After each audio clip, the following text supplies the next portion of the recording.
lifestyle. It wasn't to buy a nicer car or move to a fancier apartment or start eating at expensive restaurants. My first instinct was to reinvest that money back into my business, to hire people, to buy equipment, to invest in marketing, to do things that would help me make even more money. And I know that sounds kind of boring. I know that's not as exciting as showing off a new car or a new watch or a new house. But that's what wealthy people do. They delay gratification. They invest for the future. They play the long game. The fifth habit, and this one is really important, is that I surrounded myself with people who had similar goals. I joined mastermind groups. I went to conferences. I sought out mentors and coaches. I made friends with other entrepreneurs who were also trying to build wealth. And this made a massive difference. Because when you're surrounded by people who think that working on weekends is normal, who think that waking up early to work on your business is normal, who think that prioritizing wealth building is normal, it becomes so much easier to do those things yourself. But if you're surrounded by people who think you're crazy for working so hard, who think you're obsessed with money in an unhealthy way, who think you should just relax and enjoy life more, it becomes really hard to maintain that focus. You start to doubt yourself. You start to wonder if maybe they're right. Maybe you're working too hard. Maybe you should just chill out. And so you do. And then you don't build the wealth. I had to make some difficult decisions about who I spent time with during that intense wealth building period. There were some friends who I saw less frequently because they didn't understand what I was trying to do. They would invite me to things, and I would say no because I was working on my business. And after a while, they stopped inviting me, and that hurt. But I knew that it was temporary. I knew that once I achieved the financial success I was after, I could rebuild those relationships. I could make new friends. I could have the time and energy for a rich social life. But in that moment, I had to prioritize the goal. The sixth habit is that I became really good at saying no. No to opportunities that weren't aligned with my goal. No to distractions. No to things that seemed fun or interesting, but weren't going to help me build wealth. This was really hard for me because I'm naturally a curious person. I'm interested in lots of different things. I like learning about philosophy and history and science and art and music and all sorts of stuff. But during that intense wealth building period, I had to say no to most of that. I had to narrow my focus. I had to become almost monomaniacal about the goal of building wealth. And that meant saying no to a lot of things that I wanted to do. It meant saying no to hobbies. It meant saying no to side projects. It meant saying no to learning things that were interesting, but not useful for wealth building. And again, I know this sounds extreme. I know this sounds like I'm advocating for a really unbalanced life. But here's the thing. It was temporary. It was a phase. It was a concentrated period of time where I made the decision to prioritize one thing above everything else. And because I did that, because I was willing to make that sacrifice for a few years, I was able to achieve a level of financial success that has completely changed my life. And now that I've achieved that success, I can reintroduce balance. I can pursue hobbies. I can learn about random interesting things. I can travel. I can spend time with friends and family. I can have the balanced life that everyone talks about wanting. But I couldn't have that balanced life first and then build the wealth. I had to build the wealth first and then create the balanced life. The seventh habit is that I became extremely focused on leverage. I was constantly asking myself, how can I get more output from the same input? How can I make more money without working more hours? How can I build systems and processes that will work for me even when I'm not working? This is where the whole idea of working smarter, not harder, actually comes into play. But you can only work smarter once you've worked hard enough to understand what smart work looks like. When I first started, I didn't know what leverage looked like. I didn't know how to build systems. I didn't know how to hire people effectively. I didn't know how to automate things. I had to learn all of that through experience, through trial and error, through working really hard and making mistakes and figuring things out.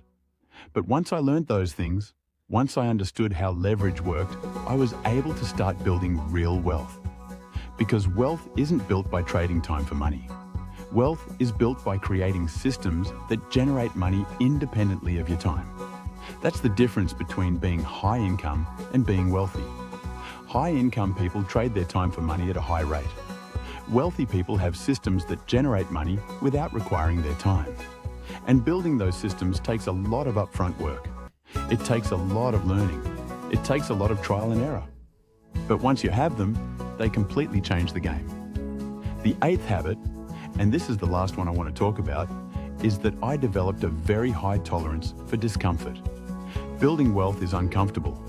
It requires you to do things that are hard, things that are scary, things that might fail. It requires you to put yourself out there, to risk rejection, to risk failure, to risk looking stupid.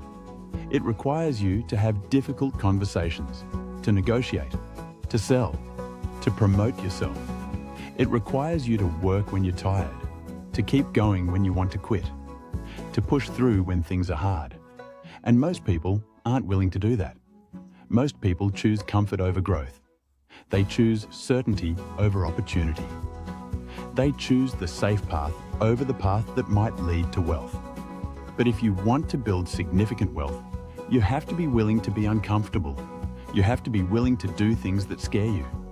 You have to be willing to fail and look stupid and be rejected. And you have to be willing to do those things over and over and over again. I failed so many times on my way to building wealth. I started businesses that went nowhere. I launched products that nobody bought. I created content that nobody watched. I reached out to people who ignored me. I tried strategies that completely flopped, but I kept going. I kept trying. I kept learning. I kept adjusting. And eventually, things started to work. Eventually, I started to build momentum. Eventually, I started to see results. But I never would have gotten there if I hadn't been willing to be uncomfortable, if I hadn't been willing to fail, if I hadn't been willing to keep going even when things were hard. So those are the 8 habits. Consuming content about wealth obsessively. Prioritizing wealth building over balance for a period of time. Being extremely intentional about time. Studying wealthy people. Surrounding myself with people who had similar goals. Getting really good at saying no. Focusing on leverage. And developing a high tolerance for discomfort. Now, I want to be really clear about something. I'm not saying that everyone should do what I did. I'm not saying that building wealth should be everyone's priority.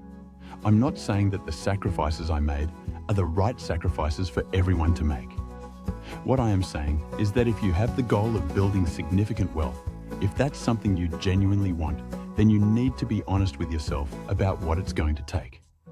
You need to be honest about whether you're willing to develop these habits, whether you're willing to make these sacrifices, whether you're willing to prioritize wealth building in the way that's probably necessary to achieve that goal. And if you're not willing to do those things, that's totally fine. That's a valid choice. But then you need to adjust your goals accordingly. You need to let go of the goal of building significant wealth and focus on other things that are more aligned with how you want to live your life. Because the worst thing you can do is have the goal of building wealth while not being willing to do what it takes to build wealth. That creates misery. That creates frustration. That creates this constant feeling of falling short, of not being where you want to be, of watching other people achieve the success that you want while you stay stuck. So you have 2 options. Either develop these habits, make these sacrifices, prioritize wealth building in the way that's probably necessary to achieve significant financial success. Or let go of that goal and focus on creating a life that's rich in other ways. A life that's balanced. A life that prioritizes relationships and health and hobbies and experiences. Both are valid choices, but you have to choose. You can't have it both ways, at least not at the same time. You can't build significant wealth while also maintaining perfect balance. At least not in the beginning. Maybe later. Maybe once you've already built the wealth. But not while you're building it. That's my honest take on achieving wealth and the secret habits that got me here. I hope this was helpful. I hope it gave you some clarity on what it actually takes. And whatever you decide, I hope you choose the path that's right for you.